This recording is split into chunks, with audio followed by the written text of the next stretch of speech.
मेहर प्रेम की बातें तुमको हर पल याद दिलाए, कैसे भूले मधुर क्षणों को, कैसे भूले मधुर क्षणों को।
प्रभु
बुद्धं शरणं गच्छामि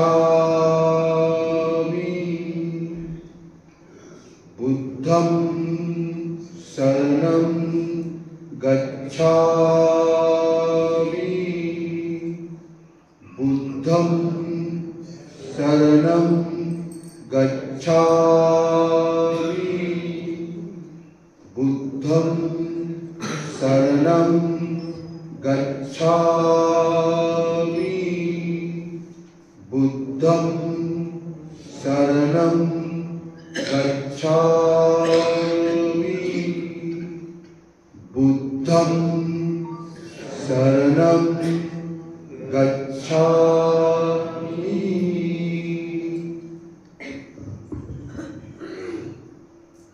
O God, Father in heaven, O God, Father in heaven, O God, Father in heaven, O God, Father in heaven, O God, Father in heaven, O God, Father in heaven, O God, Father in heaven.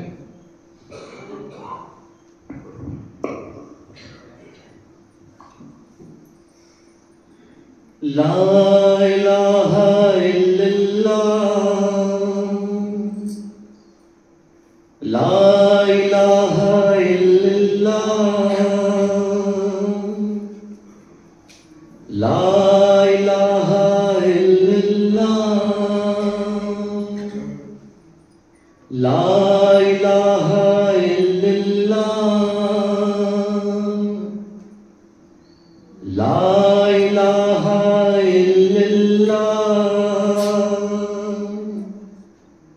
La ilaha illallah, La ilaha illallah. Master's prayer. Only Master's prayer.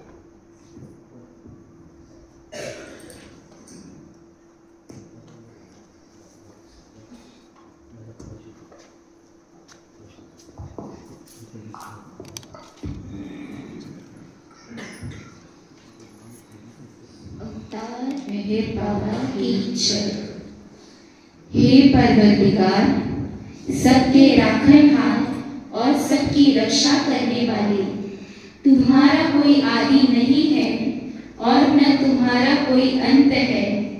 तुम अद्वैत हो, तुम तुलना से परे हो और तुम्हारा पार कोई नहीं पा सकता है।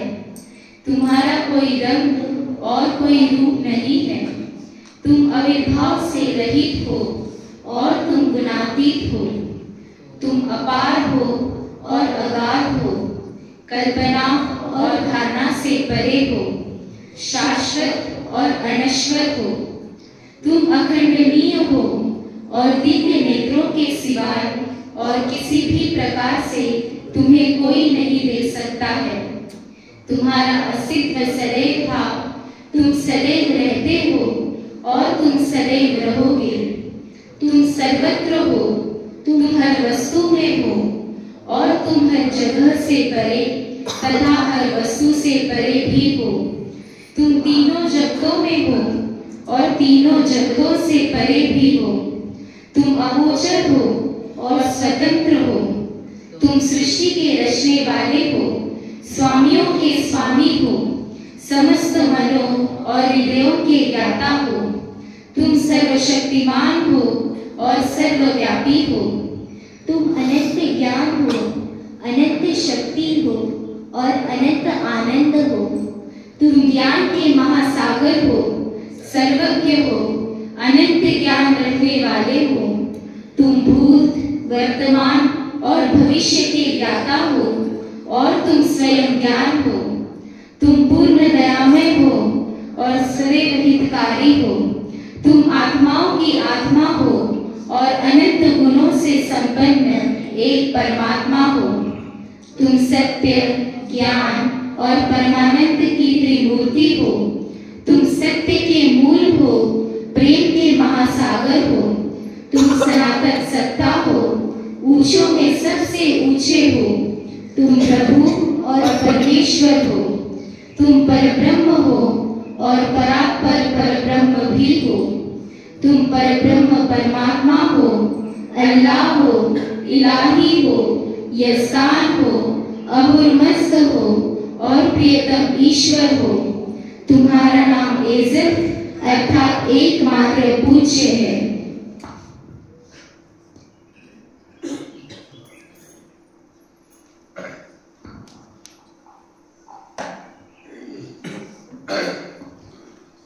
O Pavanika, the preserver and protector of all, you are without beginning and without end, non-dual, beyond comparison, and none can measure you.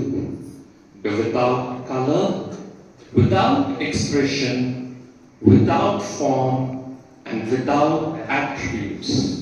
You are unlimited and unfathomable, beyond imagination and conception, eternal and imperishable. You are indivisible, and none can see you but with eyes divine. You always were, you always are, and you always will be. You are everywhere. You are in everything. You are also beyond everywhere and beyond everything. You are in the firmament and in the depths. You are manifest and unmanifest on all planes and beyond all planes. You are in the three worlds and also beyond the three worlds. You are imperceptible and independent. You are the Creator, the Lord of Lords, the knower of all minds and hearts. You are omnipotent and omnipresent. Your knowledge infinite, power infinite, and bliss infinite. You are the ocean of knowledge, all-knowing, infinitely knowing, the knower of the past, the present, and the future. And you are knowledge itself. You are all merciful and eternally benevolent. You are the soul of souls, the one with infinite attributes. You are the Trinity of truth, knowledge, and bliss. You are the source of truth, the ocean of love. You are the ancient one, the highest of the high. You are Prabhu and Parmeshwar. You are the beyond God and the beyond God also. You are Parabrahma, Allah, Ilahi, Yastan, our Master, and God the Beloved. You are named Isaac, the only one worthy of worship.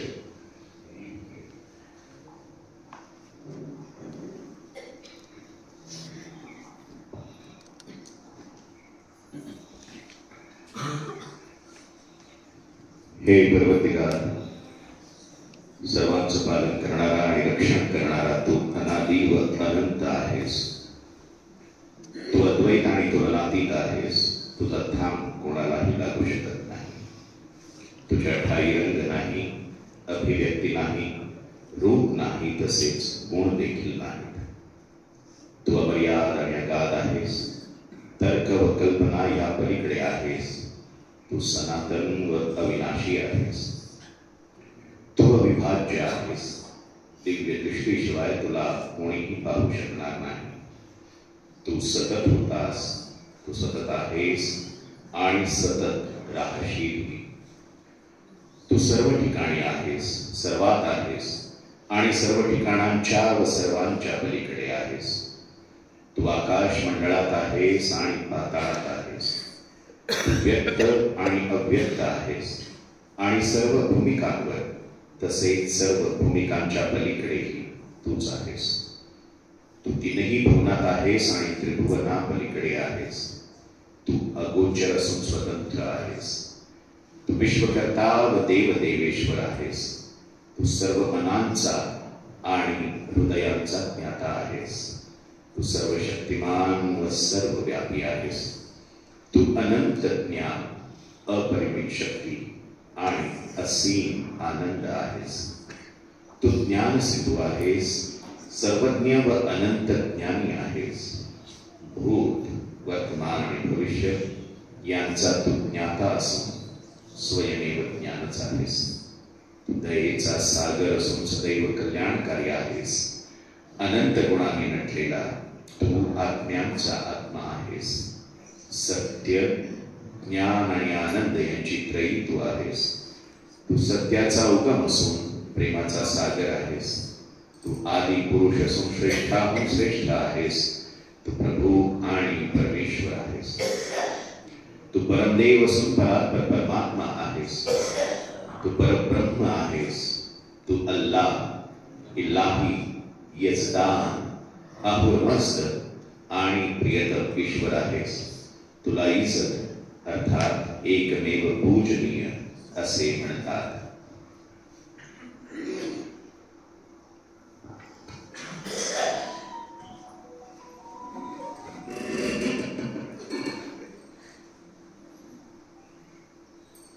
ओ परवरदिगार, તું સગળાનો પાલક અને રક્ષક છે. તને શરૂઆત નથી, તને આખિર નથી. તું અદ્વૈત, અનુપમ અને અમાપ છે. તું રંગ, રાગ, રૂપ અને ગુણ વગરનો છે. તું બેહદ છે અને અથાગ છે. કલ્પના અને સંબંધી પરી છે. તું અનંત અને અમર છે. તું અખંડ છે અને દિવ્ય ચક્ષુ સિવાય કોઈ તને જોઈ શકતો નથી. તું હંમેશા હતો, તું હંમેશા છે અને હંમેશા રહેશે. તું બધેવત છે, તું બધામાં છે અને બની અને બધેવત અને બધાની પર છે. તું આકાશમાં છે, તું પાતાળમાં છે, જાહેર છે, તું બાતે છે, સર્વલોકના અને સર્વલોકથી પર છે. તું જ ત્રણેય ભુવનોમાં છે અને ત્રણેય ભુવનોની પર તું જ છે. તું અંધેર અને સ્વતંત્ર છે.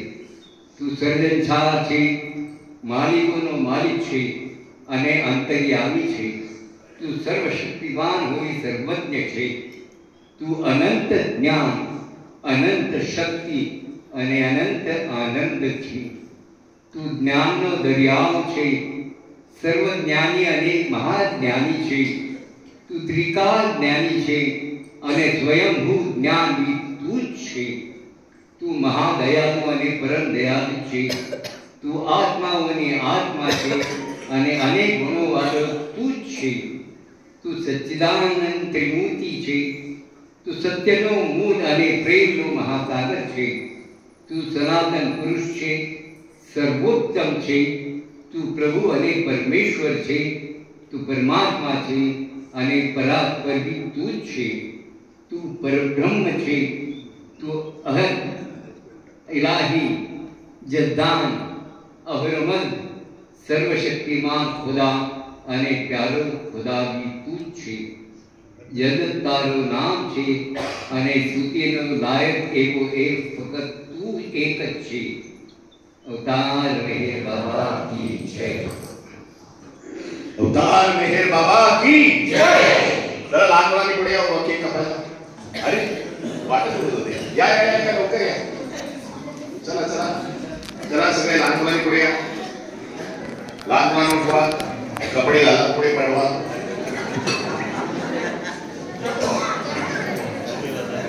समीर मुलकर, जल्दी जल्दी जल्दी आ जाओ. ताब्यात घ्या.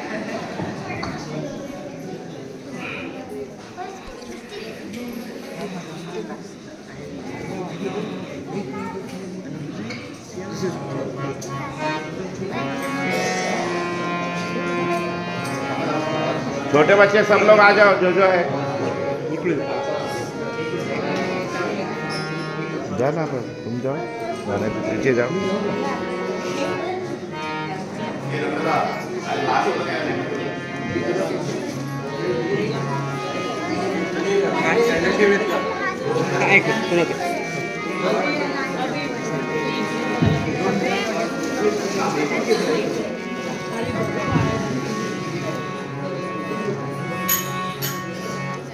समोरून सारखा, समोरून समोरून. ओके सर, थोडं साईडला तो बरं.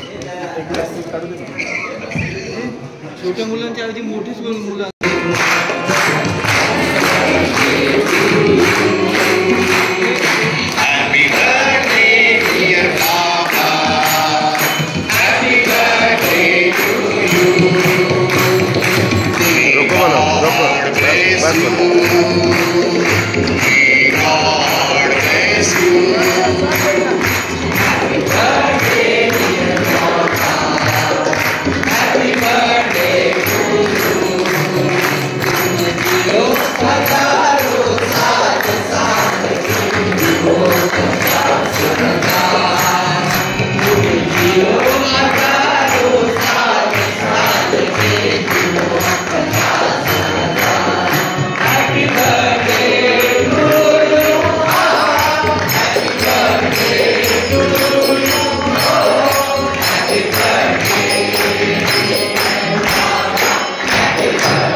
थैंक यू बच्चा पार्टी. एकदा म्हणा, हे बच्चा पार्टी म्हणा, अवतार निर्वाह की जय बोल. अभी जोरात.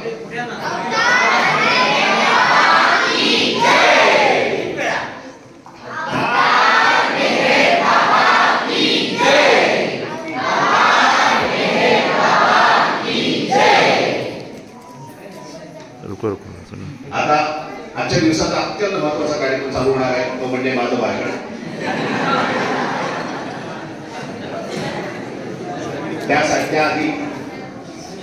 त्याआधी आपण एक छोटासा अत्यंत हृदय घरगुती पण एक छोटेखानी कार्यक्रम करणार आहोत आणि आपण सर्वांची उपस्थिती आणि लक्ष त्या कार्यक्रमाकडे असावं अशी माझी अपेक्षा आहे. आपल्या सेंटरच्या एक ज्येष्ठ सदस्या शोभा खडतरे, ज्यांना आपण सारे ओळखतो. शोभा खडतरे म्हणजे तुमच्यापैकी किती जणांना माहिती आहे मला ठाऊक नाही, पण शोभा खडतरे यांनी आपल्या सेंटरमध्ये लहान मुलांचे जे कार्यक्रम होतात त्याची पायाभरणी त्यांनी केली.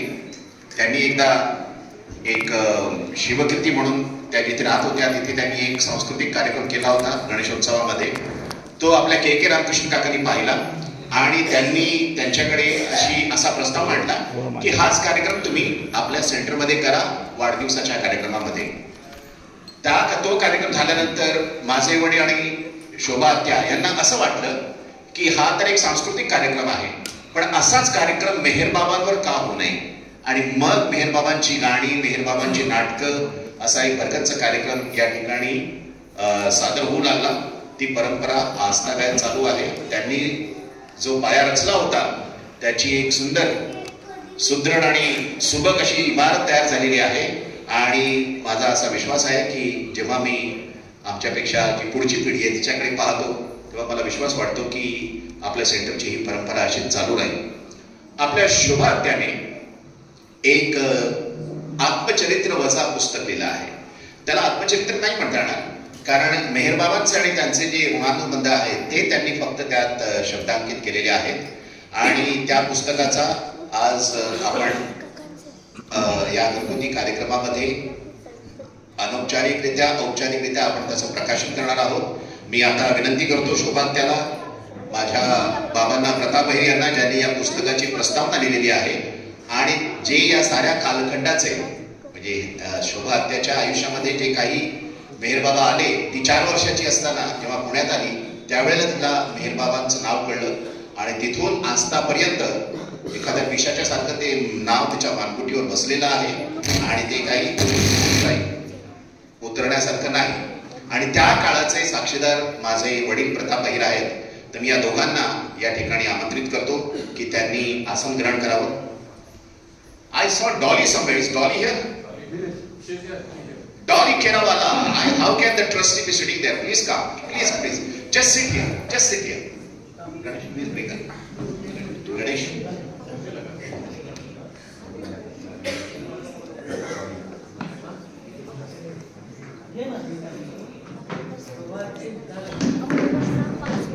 विनंती करतो की त्यांनी पण इथे यावं, कारण हा कार्यक्रम जरी फारसा लांबण लावणारा नाहीये, आपण थोडक्यात ओळखणार आहोत आणि ट्रस्टींनी उभ्या जरी त्यांची उपस्थिती इथे दिली तर मला आनंद वाटेल.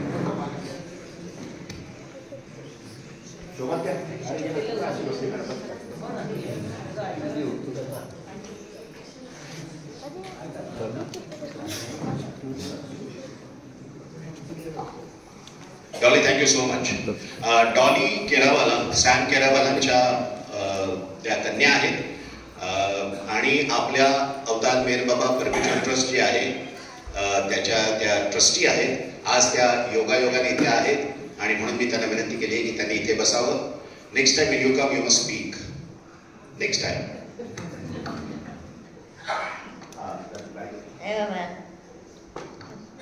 मी आता आपल्या सेंटरचे चेअरमन राजू थाडे यांना विनंती करतो की त्यांनी ही पुस्तकं प्रताप अहिरे यांच्या हातात द्यावी. आपण त्यांचं पुस्तकाचं विमोचन करू आणि हा जो छोटेखानी कार्यक्रम आहे शोभा त्या थोडंसं बोलेल, तिला जे मनोगत सांगायचं आहे आणि त्यानंतर मी प्रताप अहिरे यांना विनंती करतो की त्यांनी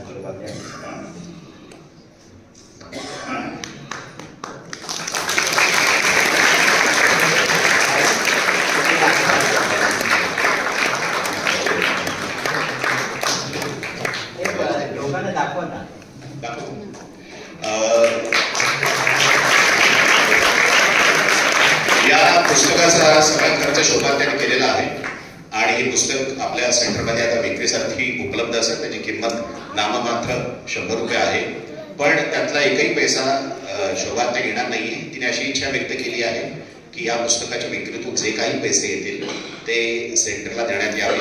त्यामुळे तुम्ही जास्तीत जास्त संख्येने पुस्तक विकत घ्या, म्हणजे अप्रत्यक्षपणे तुम्हाला 100 रुपये. जय बाबा. आता मी शोभात्याला विनंती करतो की तिने आपले मनोगत 2 मिनिटांमध्ये सांगावं. थोडक्यात का पुस्तक लिहावं असं वाटतं सांग ना, म्हणजे आम्हाला वाचावं असं वाटतं. आता मेहरबाबा की जय. आता प्रशांत एवढं सर्व सांगितलं तुम्हाला पुस्तकाविषयीच.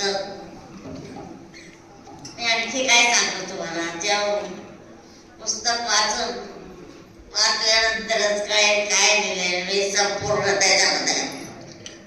प्रश्न असा आहे, मला संपूर्ण ऐकायला येत नाही, डोळ्याला एक डोळा गेलेला आहे, दोन्ही पाय गेलेले आहेत.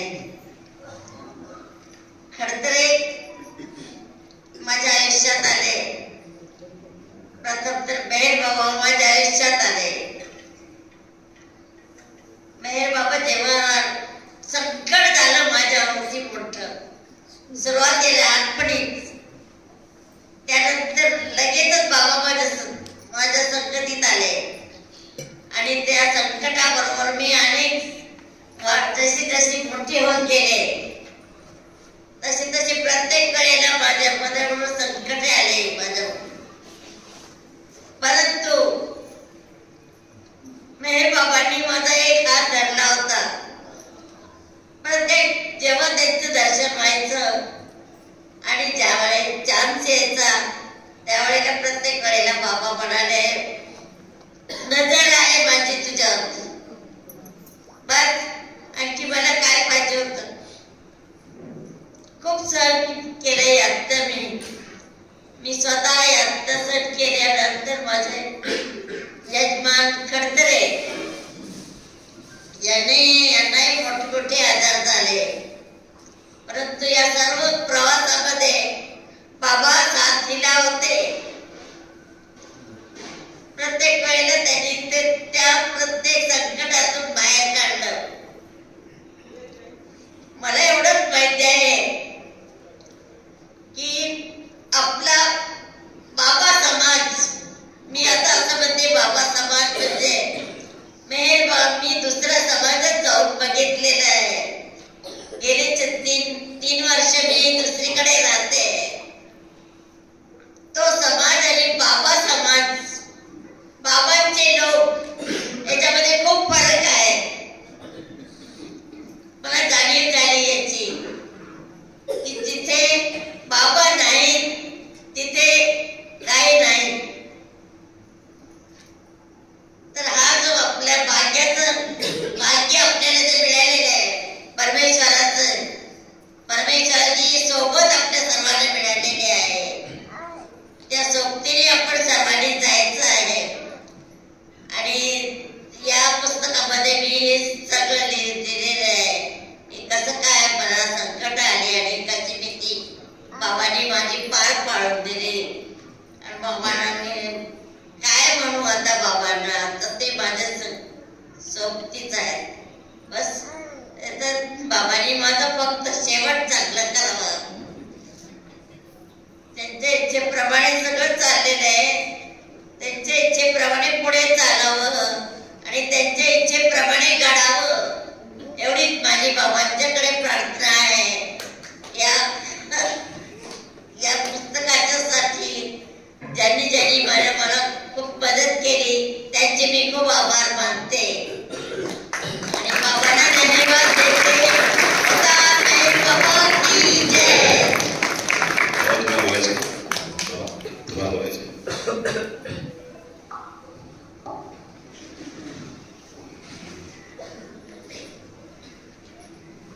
पुष्कळ लोकांना ठाऊक नसेल, जे नवीन लोक आहेत त्यांना की बाबांचा स्वभाव खूप विनोदी असा स्वभाव होता.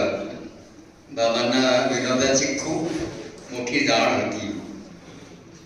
मुंबईला एक दिवशी कार्यक्रमामध्ये बाबा त्यांच्याबरोबर ड्रायव्हर गाडी चालवणारा होमा म्हणून होता आणि तिसरा ते होमाचा भाऊ होता. तिघण तिकडे एका कार्यक्रमामध्ये गेले. बाबांचाच कार्यक्रम होता आणि तिघ जेव्हा कारमधनं उतरले तर तिघही दगडत उतरले. कारण काय की बाबांचा ऍक्सिडेंट झाला होता आणि बाबा लगडत होते.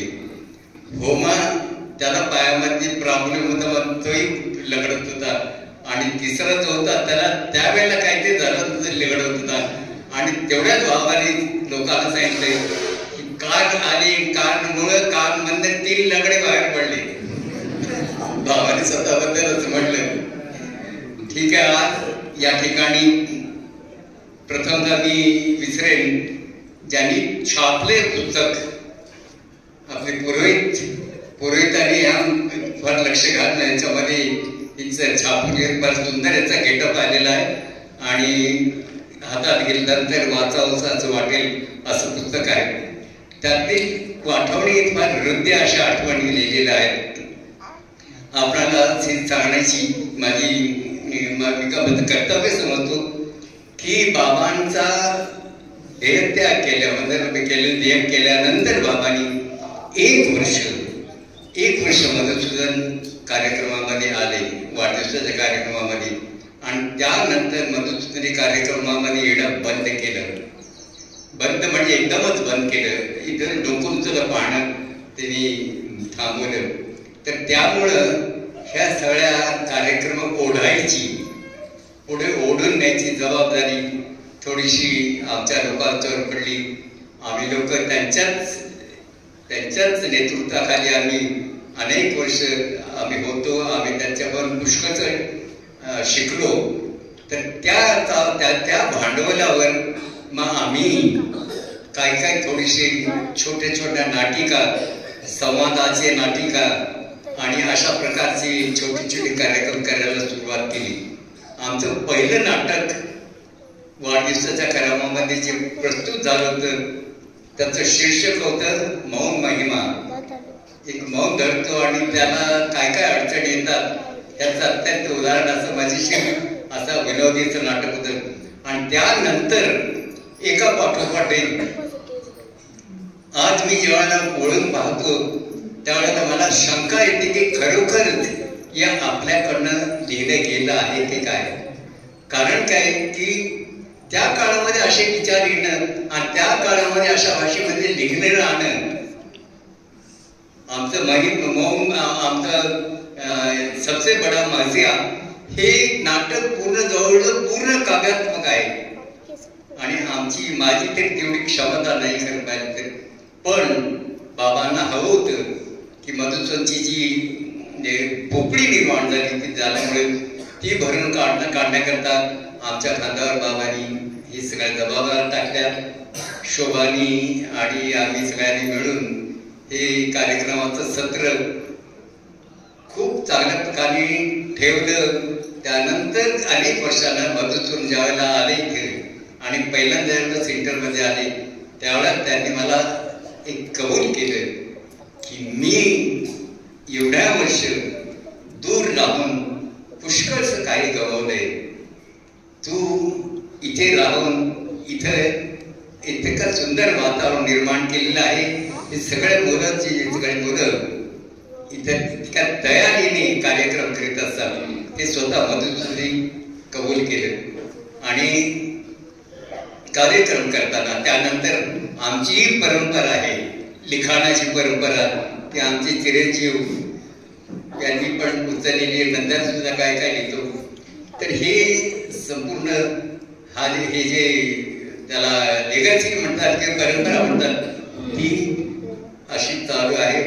आणि आज जे कार्यक्रम झाले ते कार्यक्रम ज्या पद्धतीने आमच्या मंडळी केले त्यावरनं मला तरी खात्री वाटते की हे कार्यक्रम अशा प्रकारचे हे यापुढे आम्ही असो नसो यापुढेही हे चालू राहतील. आणि तशी इच्छा मी व्यक्त करतो. एक सांगतो की मुलं जी आहेत ती मुलं फार गुणकारी आहेत. त्या मुलांना हाताशी धरून पुष्कळ काम करता येतं. हे धोरण लक्षात ठेवून तुम्ही या मुलांच्या मध्ये काम करावं अशी माझी सगळ्यांना प्रार्थना आहे. अवतार मेहर बाबा की जय. Thank you trustees. थँक्यू शोभा.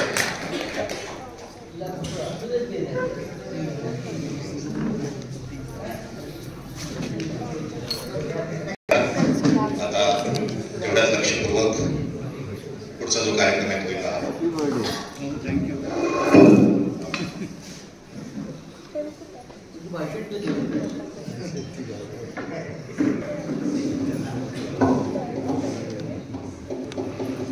जय बाबा अवतार मेहर बाबा की जय.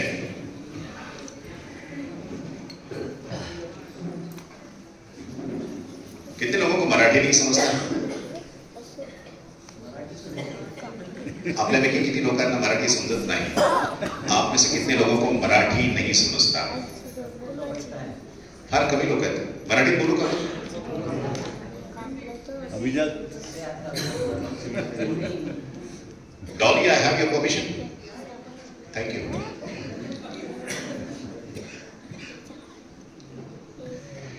अवतार मेहर बाबांचा 131वा जन्मोत्सव आपण साजरा करत आहोत आणि या संख्येने आपण या हॉलमध्ये आज उपस्थित आहोत. एक वेळ अशी आहे भविष्यकाळामध्ये, आणि तो भविष्यकाळ अगदी नजीक आहे, की ज्या भविष्यकाळामध्ये संपूर्ण जग अवतार मेहर बाबांचा जन्मोत्सव साजरा करेल. आणि त्यावेळेला आपण कुठल्या जन्मात असू मला माहित नाही, पण त्यावेळेला आपण आता ज्या प्रकारे अवताराच्या संपर्कात आलो आहोत, ज्या प्रकारे अवतारावर प्रेम करण्याची, मोडकं तोडकं सेवा करण्याची आपल्याला संधी मिळालेली आहे, आणि त्या संधीचा आपण यथाशक्ती जो आपण उपयोग करून घेत आहोत, तर त्याचा परिणाम म्हणून ज्या वेळेला संपूर्ण जगामध्ये मेहर बाबांचं नाव अवतार म्हणून पक्क होईल, सर्वांना ज्ञात होईल, त्यावेळेला आपण ज्या जन्मात असू त्या जन्मामध्ये आपल्याला ईश्वर सेवेची एक नवीन आणि एक अत्यंत प्रगतिशील अशी संधी उपलब्ध झालेली असेल असा मला विश्वास आहे. आणि त्या अर्थाने आज इथे माझ्यासमोर बसलेले सर्व बाबाप्रेमी अत्यंत भाग्यवान आहेत, कारण अवतार काळामध्ये जसं मेहर बाबाने सांगितलं होतं की अवताराने शरीर सोडलं तरी 100 ते 200 वर्ष त्याची उपस्थिती या भूतलावर असते. तर त्या अवतार काळामध्ये आपण मेहर बाबाच्या संपर्कात आलेलो आहोत. आपण मेहर बाबांचा जन्मदिवस साजरा करत आहोत आणि याचा जो फायदा आहे तो आपल्याला याच्या नंतरच्या सर्व जन्मांमध्ये होत राहणार आहे, आणि त्या दृष्टीने आपण सर्वजण अत्यंत भाग्यवान आहोत. आपणाला जन्मदिवसाच्या शुभेच्छा देताना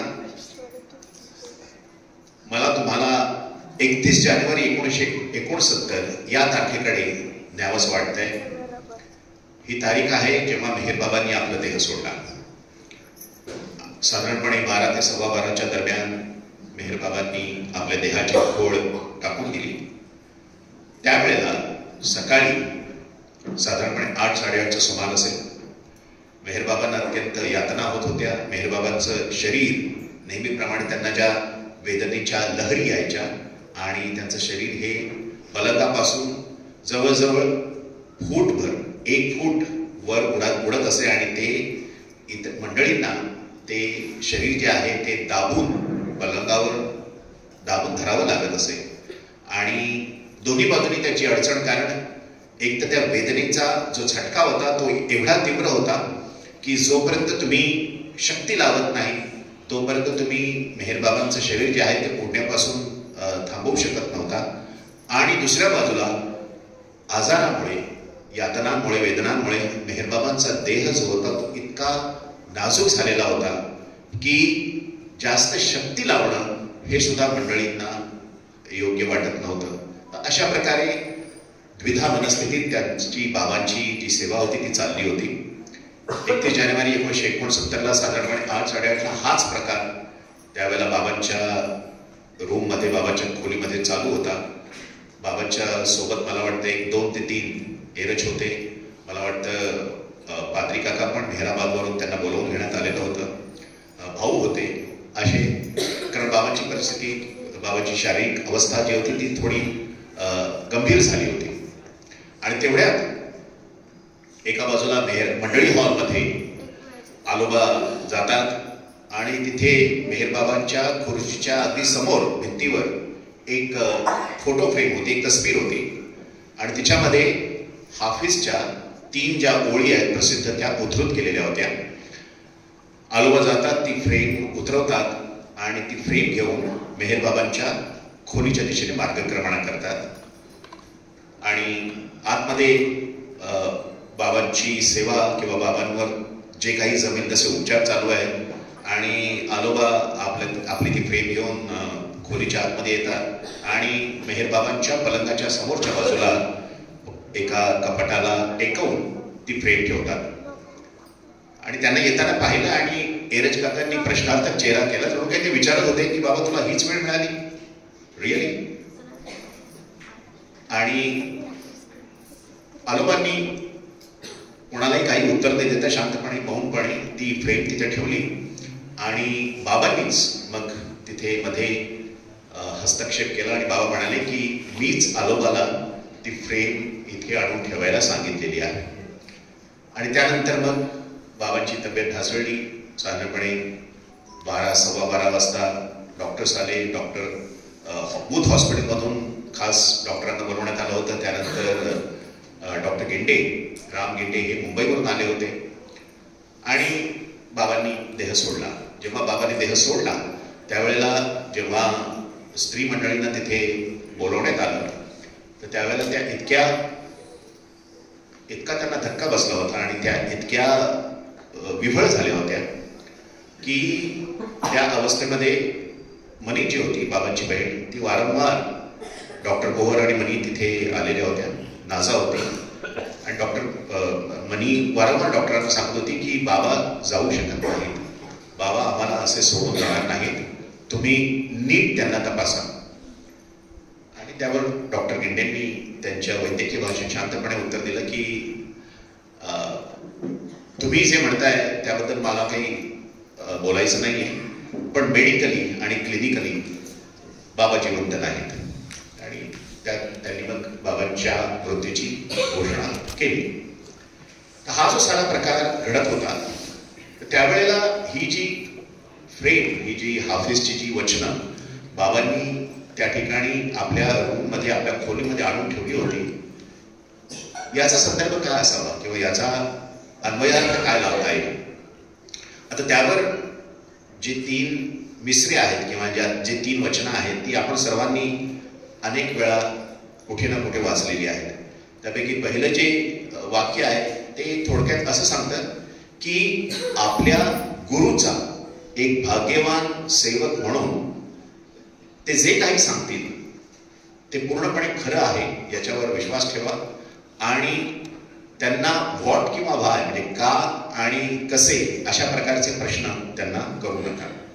म्हणजे एकदा तुम्हाला तुमच्या गुरुने एखादी गोष्ट सांगितली की तिथे प्रश्न भेटला, मग तिथे तुमच्या मनात कुठलाही प्रश्न, कुठलाही किंतु, अगदी किंतूची सावली सुद्धा राहता कामा नये. अशा प्रकारे हाफिजचं ते पहिलं उदाहरण होतं. जे दुसरं होतं त्याच्यामध्ये हाफिज असं म्हणतो की तुमचा गुरु जेव्हा तुम्हाला काही सांगतो त्यावेळेला ते अयोग्य आहे किंवा ते रास्त नाही किंवा ते असत्य आहे असा कधीही मनात विचार आणू नका. कारण जी त्रुटी आहे ती तुमच्या आकलन शक्तीमध्ये आहे, तुमच्या समज शक्तीमध्ये आहे. गुरु जे सांगतात त्याची समज किंवा त्याचं आकलन तुम्हाला होत नाही आणि त्यामुळे तुम्हाला गुरूंच्या वाक्याचा अर्थ लागत नाही. याचा अर्थ ते वाक्य गैरवाजवी आहे किंवा अयोग्य आहे किंवा असत्य आहे असा मुळीच होत नाही. जो दोष आहे तो तुमच्या आकलन शक्तीचा आहे. आणि तिसरं वाक्य जे आहे त्याच्यामध्ये हाफिज असं म्हणतो की मी अशा गुरुचा दास आहे किंवा सेवक आहे. सद्गुरूकडून तू जे काही ऐकशील ते चुकीचे आहे असे कधीही म्हणू नकोस, कारण माझ्या प्रिय मित्रा, दोष आहे तो सद्गुरूला समजून घेण्याच्या तुझ्या आकलन शक्तीच्या असमर्थतेत. हे मी आताच तुम्हाला समजावून सांगितलं. तिसरं जे आहे त्यामध्ये हाफिज असं म्हणतो की ज्याने मला अज्ञानाच्या गर्तेतून बाहेर काढलं त्या सद्गुरूचा मी दास आहे. माझे सद्गुरू जे काही करतात ते सर्व संबंधितांच्या हिताचं असतं.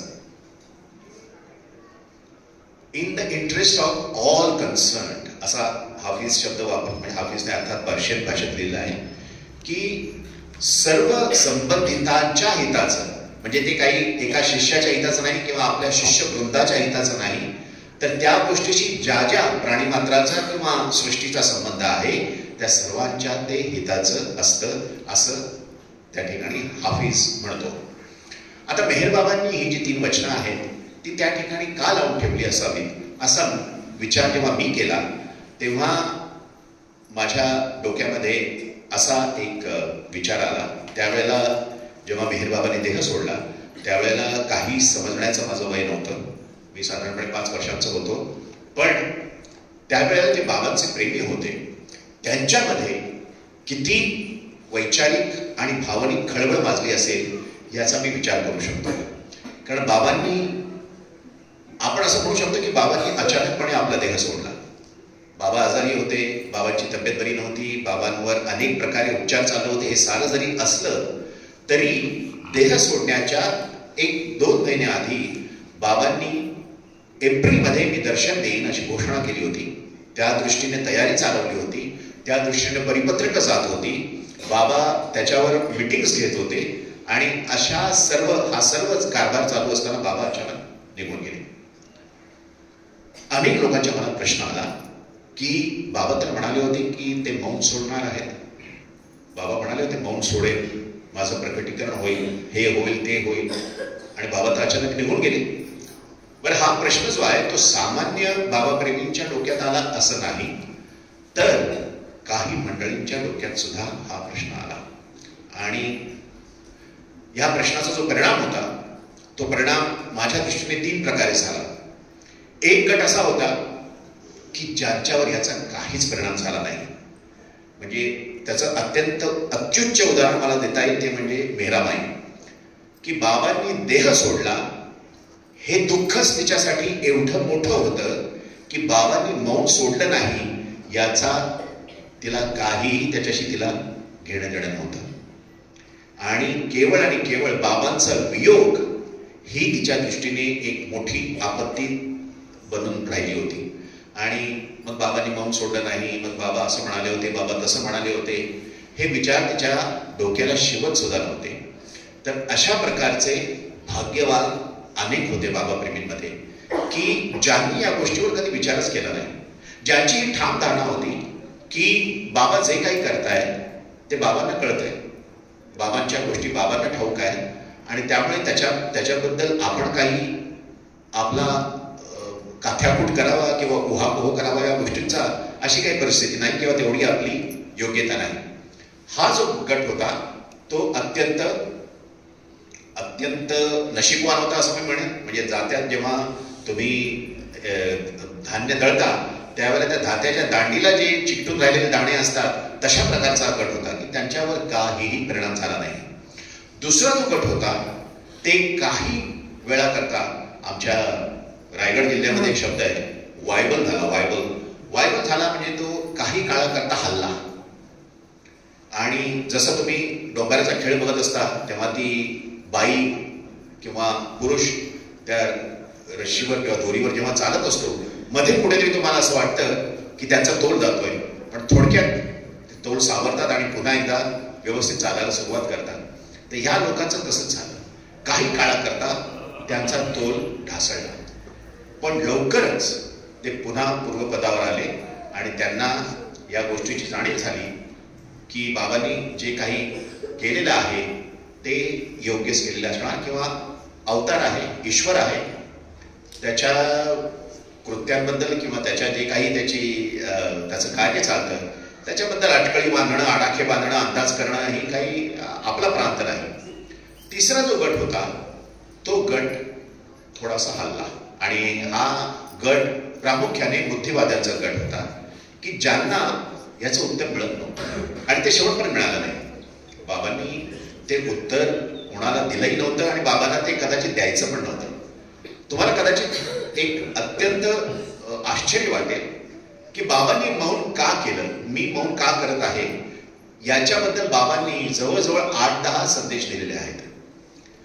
पण ह्या 8-10 संदेशांमध्ये बाबा सगळं, म्हणजे प्रत्येक संदेशामध्ये बाबा खरं सांगतायत, अगदी सत्य बोलतायत. पण एवढं सगळं वाचल्यानंतर सुद्धा बाबांना बाबांचं जे मूळ कारण आहे ते बाबा सांगतायत असं आपल्याला वाटत नाही. की बाबांनी मौन का केलं याचं खरं उत्तर आपल्याला मिळत नाही, आणि कदाचित बाबांना ते उत्तर आपल्याला द्यायचं नव्हतं. बाबांना ते उत्तर आपल्याला ह्या करता द्यायचं नव्हतं की अवताराचं कार्य आहे, अवतार त्याच्या कार्यासाठी आला होता, त्याचं कार्य त्याच्या दृष्टीने त्याला जास्त महत्वाचं होतं. ते कार्य मी का करतोय हे लोकशाही पद्धतीने लोकांना सांगणं, मग त्यांचा सल्लामसलत करणं आणि त्यांच्याकडून सूचना घेणं, त्यांना जसं आमच्या कॉर्पोरेट भाषेमध्ये म्हणतात त्यांना बाईन करून घेणं, या गोष्टीला अवताराला त्या गोष्टीचा वेळच नव्हता.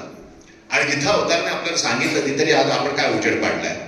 मेहर बाबांनी आपल्याला गॉड स्पीक्स दिलं, बरोबर आहे. आपण काय उजेड पाडला, त्यातलं आपल्याला काय कळलं, किती कळलं. तर मेहर बाबांनी ह्या गोष्टींपासून नेहमी बाबा अलिप्त राहिले की आपलं जे कार्य आहे त्या कार्यावर त्यांचा पूर्णपणे फोकस होता किंवा त्यांच्या कार्यावर त्यांचं पूर्णपणे लक्ष होतं. आणि त्यामुळे ते मी का करतोय आणि कशा करता करतोय आणि त्याचं कधी काय रूपांतर होईल हे सांगण्याच्या भानगडीत बाबा कधीही पडले नाहीत. अगदी मोठे मोठे संत पुरुष जे होते त्यांना सुद्धा बाबांच्या बऱ्याच गोष्टींचा अन्वयार्थ लागला नाही. एकदा तुम्हाला ठाऊक असेल की बाबांची जी शेवटची भेट झाली उपासनी महाराजांची दहिगावमध्ये, तर या भेटीच्या आधी बाबांनी, भेट होण्याच्या आधी बाबांनी 3 अटी, कारण उपासनी महाराजांची तीव्र इच्छा होती बाबांना भेटण्याची आणि बाबांनी भेटीला संमती दिली, पण बाबांनी 3 अटी सांगितल्या होत्या. आणि त्यापैकी एक अट जी अशी होती की उपासनी महाराजांनी बाबांना मौन सोडण्यासाठी गळ घालू नये. आता कल्पना करा, विचार करा की एक सद्गुरू, त्या सद्गुरूची आणि अवताराची जी कॉन्शियसनेसची अवस्था आहे, त्याची चेतनेची अवस्था आहे ती सारखी आहे. त्यामुळे जे काही सद्गुरूला ज्ञान आहे तेच ज्ञान अवतारात सुद्धा आहे. असं असतानाही मेहर बाबांना ही अट घालावीशी वाटली.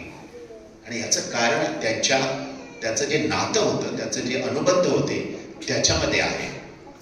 अगदी मंजली मीमध्ये मेहर बाबा जेव्हा सुरुवातीला होते तेव्हा मेहर बाबांनी एकदा आपल्या शिष्यांना सांगितलं की उपासनी महाराज यापुढे माझ्या विरुद्ध बोलायला सुरुवात करतील.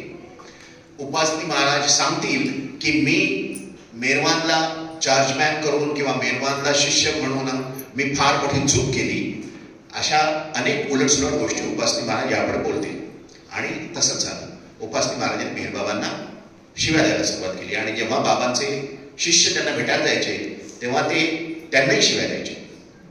तरी सुद्धा बाबा आपल्या शिष्यांना नेहमी त्यांना भेटायला पाठवायचे. बाबा भेटायला जात नव्हते. आणि त्यामुळे उपासनी महाराजांचा जो काही गुस्सा होता, राग होता, तो कदाचित आणखी वाढत होता. जेव्हा बाबांना विचारण्यात आलं की तुम्ही त्यांना भेटायला का जात नाही, तर त्यावेळेला बाबांनी असं उत्तर दिलं की उपासनी महाराज मला भेटू इच्छितात त्याचं एकच कारण आहे, ते म्हणजे माझ्यावर जे काही आध्यात्मिक यातना आहेत, जे माझं स्पिरिच्युअल सफरिंग आहे त्याचा काही भाग ते घेऊ इच्छितात. आणि आज त्यांची तशी अवस्था नाही की ते माझं दुःख सहन करू शकतील, अशी आज त्यांची अवस्था नाही. आणि मी त्यांना त्या दुःखामध्ये सहभागी करू इच्छित नाही, कारण त्यांना ते सहन होणार नाही. हे प्रेम आहे किंवा ही एकमेकासंबंधीची एक आपण म्हणून जाण आहे किंवा हा ऋणानुबंध आहे. तर त्याच ऋणानुबंधाने जेव्हा उपासनी महाराज आणि मेहरबानची भेट होणार होती त्यावेळेला बाबांनी अट घातली की तुम्ही मला गळ घालायची नाही. आणि त्यांनी ती अट मान्य केली. 1954 साली जेव्हा मेहरबाबांनी फायनल डिक्लेरेशन दिलं आणि त्यात मेहरबा म्हणाले की मी देह सोडणार आहे. सर्वांनी ते डिक्लेरेशन वाचलंय, त्याच्याबद्दल बरेच वाद प्रवाद झाले. त्याच्यावर बाबांनी नंतर क्लॅरिफिकेशन इश्यू केलं. आणि बाबांनी लोकांना सांगितलं होतं आपल्या प्रेमींना की मी 1954 साली फायनल डिक्लेरेशन मध्ये जे जे बोललो आहे ते जाऊन तुम्ही लोकांना सांगा की मी देह सोडणार आहे, माझं ह्युमिलिएशन होईल, मग माझं ग्लॉरिफिकेशन होईल. या साऱ्या गोष्टी ज्या आपल्या बुद्धीच्या पलीकडे होत्या त्या मेहर बाबांनी आग्रह धरला लोकांना की त्यांनी जाऊन इतर लोकांना सांगावं.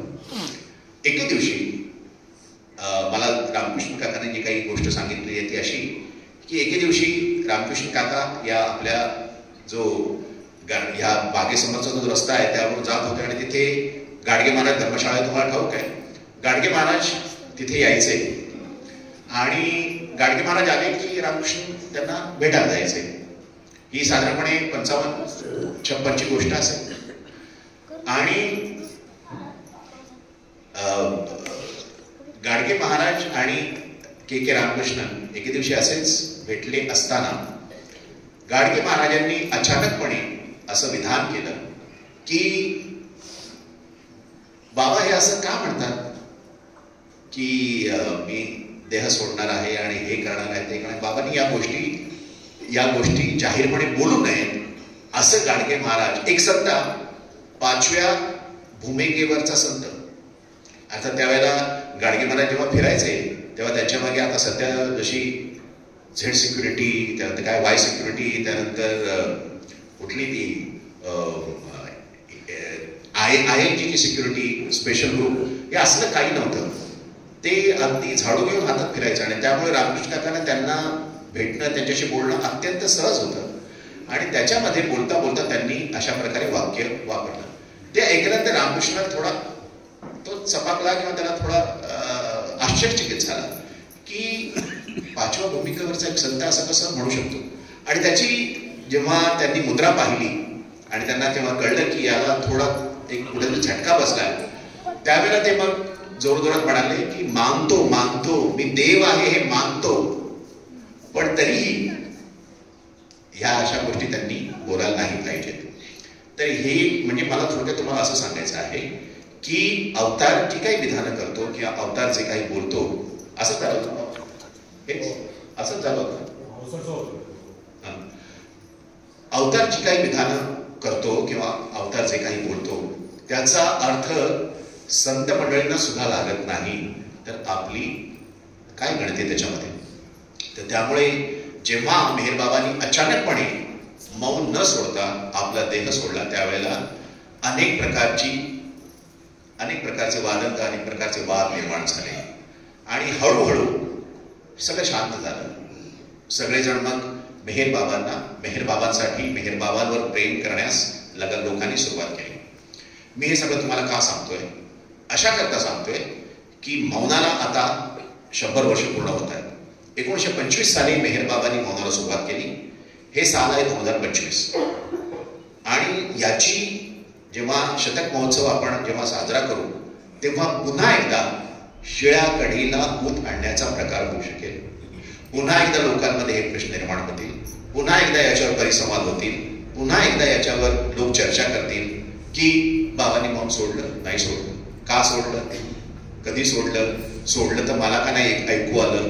या साऱ्या गोष्टीची पुन्हा एकदा चर्चा होईल, उहापोह होईल. आपण त्या दांड्याला चिकटून असलेल्या दाण्यांसारखी आपली अवस्था पाहिजे की कशाचाही विचार करायचा नाही. या गोष्टींबद्दल माथा फोडू करू नका, त्यातून काहीही निष्पन्न होणार नाही. बाबा की बाते बाबा जाने असं समजून या गोष्टींकडे एक तुम्ही या गोष्टी ऐका, याच्यावर लोकांचं जे काही स्पष्टीकरण आहे ते ऐका, पण कधी तुमचा जो मेहेरबाबांवरचा जो विश्वास आहे, तुमचा जो तुमची मेहेरबाबांवरची जी श्रद्धा आहे तिला साधा एक जरा सुद्धा पडू देऊ नका, अशी मला तुम्हाला विनंती करायची आहे. मैसूरमध्ये मेहेरबाबा जेव्हा मैसूरमध्ये होते, 1938 सालची गोष्ट असेल, त्यावेळेला मनी आंटीच्या कानाचं ऑपरेशन झालं आणि त्यामुळे त्यांना हॉस्पिटलमध्ये ॲडमिट व्हावं लागलं. आता बाबांची लाडकी बहीण आणि त्यावेळेला मनी आंटीचं वय फार नव्हतं, तर त्यामुळे बाबा तिला जवळजवळ रोज हॉस्पिटलमध्ये भेटायला जायचे आणि मनी आंटी बरोबर मला वाटतं कोणी नाझा बिजा कोणीतरी असेल तिला सोबत म्हणून. तर बाबा जेव्हा जायचे त्यावेळेला त्या वॉर्डमधल्या, नुसत्या वॉर्डमधल्या नाही तर त्या हॉस्पिटलमधल्या सगळ्या ज्या नर्सेस होत्या, अनेक आकाराच्या, अनेक विचारांच्या, अनेक प्रकारचं सौंदर्य, कुरूपता, सर्व प्रकारचे अनेक प्रकारचे ढंग असलेल्या त्या सर्व नर्सेस या ना त्या निमित्ताने बाबांना पाहण्यासाठी, चोरून पाहण्यासाठी यायच्या. मग एखादी नर्स यायची, मनी आंटीने फार सुंदर लिहिले तिच्या पुस्तकात की एखादी नर्स यायची आणि मग ती आतमध्ये जायची आणि मग उगीच आपला थर्मामीटर घेऊन मनी आंटी समोर उभी राहायची. मग ती मनी आंटी म्हणायची, याच्या आधी तर तू कधी माझा ताप पोचला नाहीस, आजच तुला काय आठवलं टेम्परेचर घ्यायचं. तिलाही माहित होतं, मनी आंटीला माहित होतं की ती बाबांना भेटायला येते किंवा बाबांना पाहण्याकरता येते. आता ह्या नर्सेसना एक मोठं कोड असायचं की हा एवढा सुंदर पुरुष, एवढं याचं सुंदर व्यक्तिमत्व आहे हा बोलत का नाही? आणि म्हणून मग कधीतरी मग त्या बाबा गेले की मनी आंटीला विचारायच्या की कोण आहे? माझा भाऊ आहे. बोलत का नाही? थोडा बुजरा आहे, शाय आहे, त्यामुळे बोलत नाही. खरंच बाबा शाय आहेत, खरंच बाबा बुजरे आहेत. तुम्हाला जर बाबांनी तुमच्याशी बोलावं असं वाटत असेल तर ही खुणगाट पक्कीपणाशी बांधा की बाबा शाय आहेत. जोपर्यंत तुम्ही बाबांशी बोलत नाही तोपर्यंत बाबा तुमच्याशी बोलणार नाहीत. तुम्हाला बाबांशी बोललं पाहिजे. बाबांना तुमच्याबद्दल विश्वास वाटला पाहिजे. तुमची जी श्रद्धा आहे ती बघून बाबांना तुमच्याबद्दल भरोसा वाटला पाहिजे. आणि एकदा ते विश्वासाचं आणि श्रद्धेचं नातं निर्माण झालं की बाबा स्वतःहून तुमच्याशी बोलू लागतील.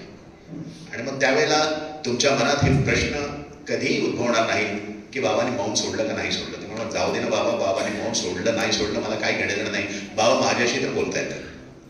बरोबर आहे. तर त्या दिशेने आपल्याला गेलं पाहिजे.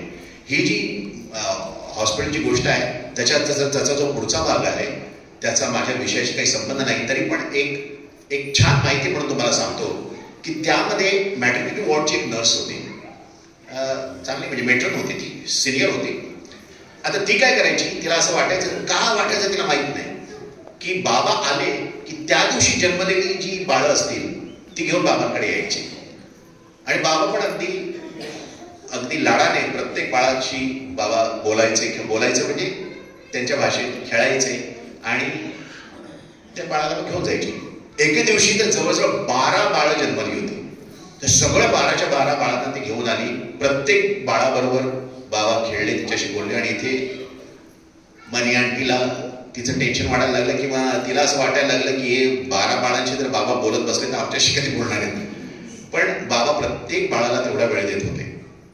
म्हणजे जी नवीन मानवजात निर्माण होत होती त्या मानवजातीकडे सुद्धा बाबा विशेष करून त्या बाळांच्या द्वारे लक्ष देत होते असं मला वाटतं. तर हा एक मुद्दा मला तुम्हाला सांगावा असा वाटला. अर्थात त्याचा माझ्या विषयाशी काही संबंध नाही.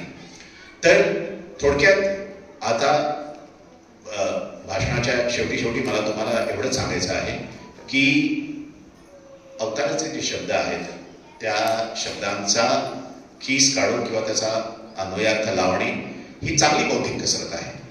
मेहरबाबांच्या मध्ये आपलं मन गुंतवून ठेवण्याचा तो एक चांगला मार्ग आहे. म्हणजे त्याच्याबद्दल मला काही बोलायचं नाही कारण तो छंद मलाही आहे. पण त्याचं पर्यवसान किंवा त्याचा परिणाम जो आहे तो आपल्या बाबांवरच्या श्रद्धेत कधीही होऊ नये. कारण आपले मानवी आडाखे जे आहेत ना ते फार क्षुल्लक आहेत. आपले मानवी आडाखे फार नाही, त्याला काही अर्थच नाही. बाबांनी मला मदत केली नाही, का केली नाही, तर हे केलं नाही ते केलं नाही, हे असे म्हणजे अगदी आज मला पालक खायची होती, बाजारात गेलो पालक मिळाली नाही, काय बाबांचं माझ्याकडे लक्ष नाही, इथपर्यंत आपली मजल जाते. तर त्यामुळे आपले जे मानवी आपण ज्या फुटपट्ट्या लावतो त्यांची मोजदाद आपण अवताराच्या कार्यासाठी करू नये. अवताराला त्याचं कार्य करू द्या आणि तो जे काही करतोय ते सर्वांच्या भल्यासाठी आहे जसं हाफिजने म्हटलेलं आहे. याची खोणगाट मनाशी पक्की बांधून ठेवूया. आणि मेहरबाबांनी आपला देह सोडण्यापूर्वी हाफिजची जी वचनं तिथे ठेवली, जी अवतरणं त्या ठिकाणी मेहरबाबांनी आपल्या खोलीत आणून ठेवली, त्याचा माझ्या दृष्टीने अर्थ हाच आहे की बाबांच्या सर्व प्रेमींनी आणि अनुयायांनी त्या वचनांचा अर्थ समजावून घ्यावा. आणि आपले गुरु, आपला मास्टर म्हणजे मेहरबाबा, आपले मेहरबाबा जे काही करत आहेत त्याच्याबद्दल वाय, व्हॉट, केव्हा, वेन असले काही प्रश्न विचारू नयेत आणि जे काही आहे ते गपचूप निमूटपणे मान्य करावं अशी माझी इच्छा आहे. गुड. एक कॉर्पोरेटमध्ये आता शेवटचा एक मुद्दा सांगतो. तुमच्यापैकी कोणी अमेरिकन कंपनीत काम केलंय का? अमेरिकन कॉर्पोरेट्समध्ये कोणी काम केलंय? मी जेव्हा एका अमेरिकन गुड, तुम्हाला माहित असेल, जेव्हा मी एका अमेरिकी कॉर्पोरेटमध्ये काम केलं, एके दिवशी बॉसकडे गेलो. बॉस म्हणालो की हे तुम्ही प्रेझेंटेशन दिलेलं आहे ते मी करणार आहे, मग याच्या शेवटी हे असं असं वाक्य आहे, तर याची माहिती मला कुठे मिळेल? तर तो अत्यंत शांतपणे म्हणाला, प्रशांत ते नीड टू नो बेसिस आहे. नीड टू नो हे अमेरिकन कॉर्पोरेटमध्ये फार चालतं. म्हणजे असं की फापट लोकांना सांगत बसायचे नाही. नीट टू नो, ज्याला जेवढी गरज आहे तेवढंच त्याला सांगा, बाकी सर्व गोष्टी सांगण्याची काही गरज नाही. बाबांचं तत्वज्ञान हे नीट टू नो आहे. म्हणजे आपल्याला त्यातून जेवढं काही शोधता येईल तेवढं आपण शोधू शकतो, पण जेवढं मेहर बाबांना सांगायचं आहे तेवढं त्यांनी आपल्याला सांगितलेलं आहे. ते सांगितलेलं तेवढंच आपल्याला आयुष्यभर पुरेल एवढं आहे. तर त्यामुळे ते सोडून बाकी अन्य गोष्टींवर जास्त आपला वेळ किंवा आपली बुद्धी खर्च न केलेली बरी. कारण अवताराच्या आयुष्यामध्ये अशी अनेक कोडी असतात आणि त्या कोड्यांची उत्तरं मेहर बाबा 700 वर्षानंतरच देतील. त्याआधी आपल्याला ती उत्तरं मिळणार नाहीत. अवतार मेहर बाबा की जय.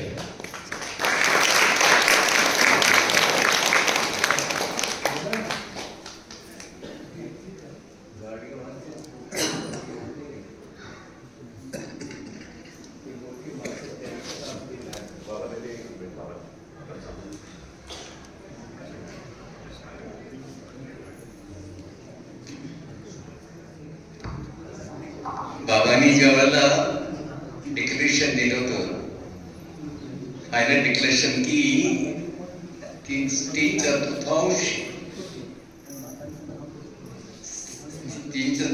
लोक विनाश पावतील आणि 1 चतुर्थांश लोक राहतील. त्यावेळेला गाडवांच्या ज्यावेळेला म्हटलं होतं की बाबाने असं स्टेटमेंट का करावं, लोकांना टीका करण्याची संधी मिळते आणि लोक बोलतात. तर त्यावेळेला रामकृष्णांनी भावसार होते बरोबर. ते म्हणले की महाराज, तुम्ही पंढरपूरला बाळासाहेबांसमोर सांगितलं की हा पंढरीचा विठोबा आहे म्हणून, देव आहे म्हणून, आणि आज तुम्ही असं कसं म्हणता बाबा.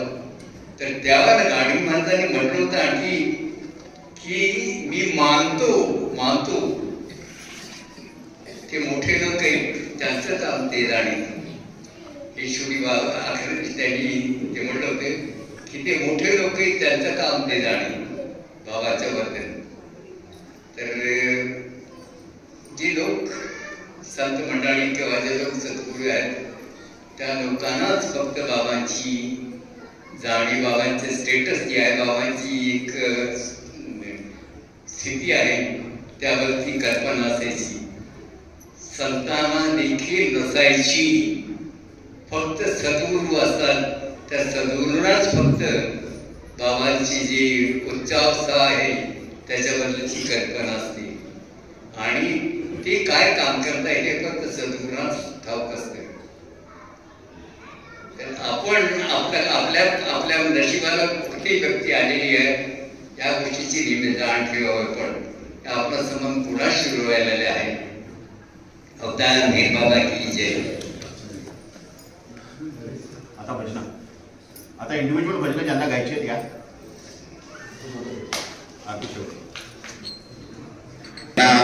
आम्ही विनंती केली आणि त्यांनी दरवर्षीप्रमाणे यावर्षी सुद्धा बाबांची जी खोली आहे, आपण जे मेमोरियल तयार केलेलं आहे ते उघडायला आणि लोकांना तिथे जाऊन दर्शन घेण्याची परवानगी दिलेली आहे.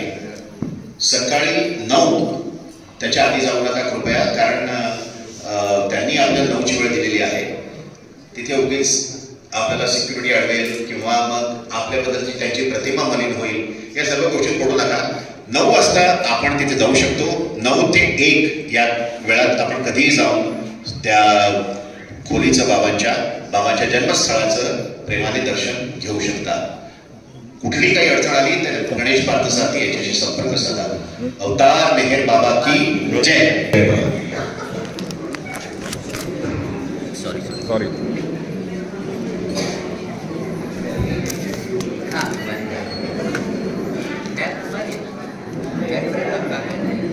एक ही जगह रखना नहीं होता, रोटेट करना है, यूज करना है, एक जगह रख देते थे. ऐसा नहीं करना. तू करते है ना लाइव, तू नहीं करता लाइव. भाई मैं ये कर रहा हूँ ना. तो दूसरा कैमरा लेके आप लाइव तू जाने दे भाई, तू तेरे हिसाब से कर. हाँ दोनों करता था ना भाई, तू कर रहे तो पूरा पब्लिक पूरा दिख रहा है, ऐसा सब कुछ हो रहा है ना. तो सामने पर्सन चाहिए ना. सामने को लोगों को भी डिस्टर्ब होता है ना. फिर एक काम करना, पिछले नेक्स्ट डे से मैं तेरे को पूरा देता हूँ. 7 दिन तू ही कर दे. जमाने लेके करता हूँ. हाँ कर देना, कर दे. ऐसा नहीं होता. कर रहा है तो दिल से कर रहे, ऐसा आधा कर रहे, ये बोल रहा था.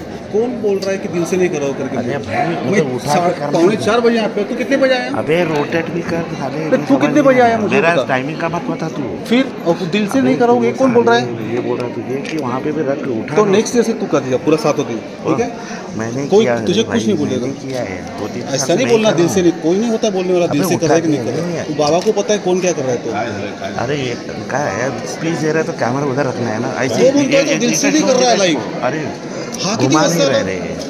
3:30 बजे मैं यहाँ 4:30 पे बजे आया आया हूँ हूँ मैं। तो फिर तो और तू कौन होता है? नहीं, क्यों इशू बोल का रहा है, है? इशू अरे मैं क्या बोलता हाँ हूँ? मतलब दिल से नहीं कर रहा है तू लाइव। नहीं दिल से मतलब क्या बोल रहा हूँ? रोटेट नहीं हाँ? दिल से नहीं हाँ बोला। तूने मंडारा बोला दिल से नहीं कर रहा अरे है। नहीं रे भाई, तू कैमरा को रोटेट भी करना तो नेक्स्ट डे से तू करते जा।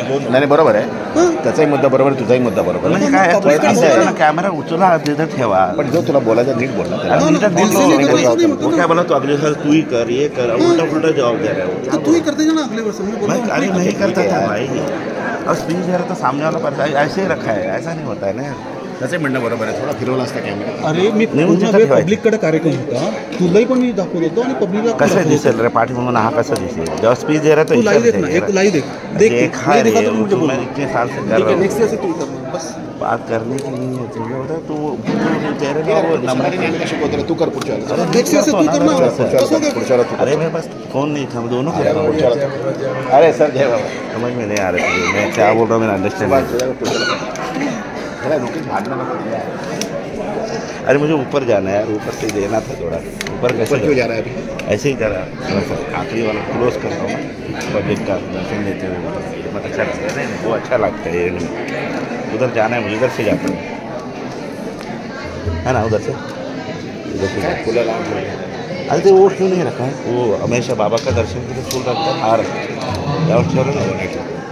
पण इथे लोकांना डोकं टेकवता येत नाही.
मुद्दाहून घाला, तुम्हाला बोलले असेल तर घाला, मला माहीत नाही. परत असं नको आलं की मी सांगितलं तुम्हाला.